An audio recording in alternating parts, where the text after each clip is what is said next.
শুভেচ্ছা আমন্ত্রণ খেলাধুলা নিয়ে ইন্ডিপেন্ডেন্ট টেলিভিশনের নিয়মিত আয়োজন যত খেলায়। আপনাদের সাথে আছি আমি সাইদ সাদি, আর শুরুতেই জানিয়ে দিচ্ছি সবশেষ শিরোনামগুলো। খুলনাকে 7 উইকেটে হারিয়ে ফাইনালে রাজশাহী, শুক্রবার শিরোপা যুদ্ধে প্রতিপক্ষ ঢাকা।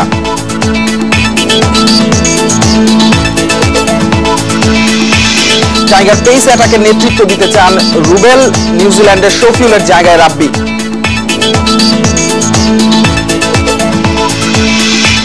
বাংলাদেশ ওপেনের সাফল্যের অপেক্ষা ডাবলস ও মিক্সড ডাবলসের কোয়ার্টার ফাইনালে স্বাগতিকরা।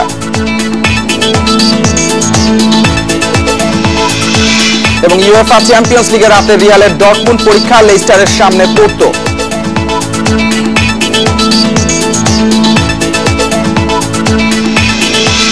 শুরুতেই জানাবো বিপিএল ক্রিকেটের খবর।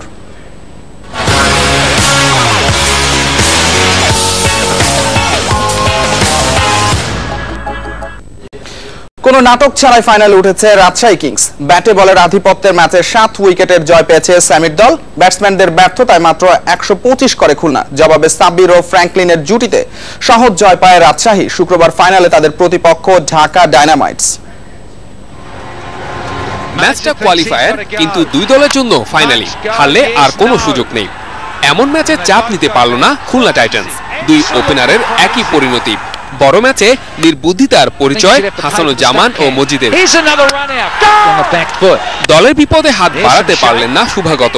স্রোতের বিপরীতে নিকোলাস পোরানের ব্যাট হাসল, কিন্তু ঝুঁকির দায়ও দিতে হলো।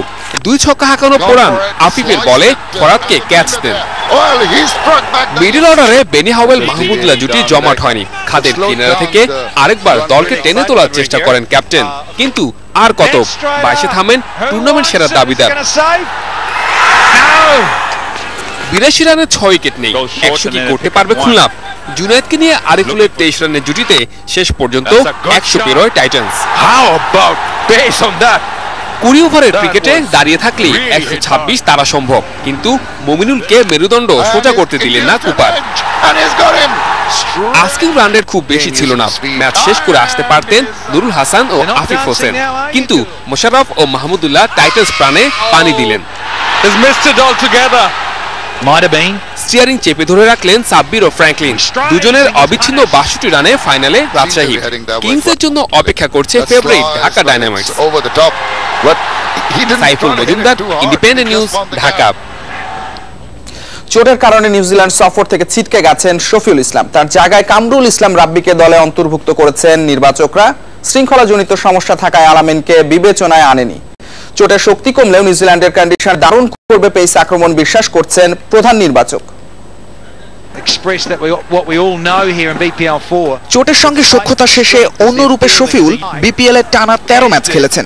নিউজিল্যান্ডে টাইগারদের পরিকল্পনার বড় অংশে ছিলেন ইনফর্ম শফিউল। শেষ বেলায় এসে চোটে পড়ায় তার রিপ্লেসমেন্ট খুঁজতে হলো। ওডিআই টি20 তে রুল আউট। টেস্টের আগে যদি সুস্থ হয়, যদি রিকভারি তাড়াতাড়ি করে ফেলে, তাহলে অবশ্যই বিবেচনা করব। বদলি হিসেবে ভাবা হয়নি আলামিনের নাম। শফিউলের জায়গায় এসেছেন কামরুল ইসলাম রাব্বি। বিপিএল এ বলার মতো পারফরমেন্স নেই, তবুও তাকেই বেছে নিতে হয়েছে নির্বাচকদের। আলামিনের ক্ষেত্রে কি মানে ডিসিপ্লিনারি ইয়াটাই ওদের বিরুদ্ধে গেছে। ডিসিপ্লিন আমরা অনেক ক্ষেত্রেই ওর ব্যাপারে একটু নেগেটিভ পেতে গিয়েছি, তো যার কারণে ওকে আমরা আলোচনায় আনি।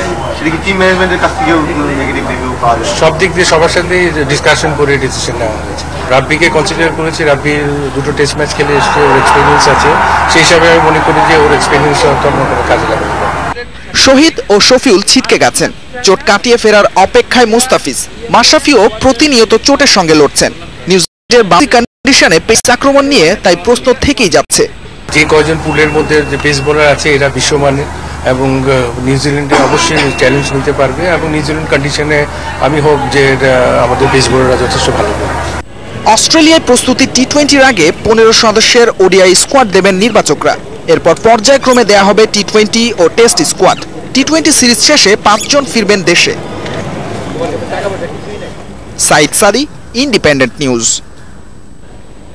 নতুন করে নিজেকে প্রমাণের প্রয়োজন দেখছেন না tiger pacer Rubel Hossain. New Zealand সিরিজের সামর্থ্যের পুরোটা দিয়ে সেরা ছন্দে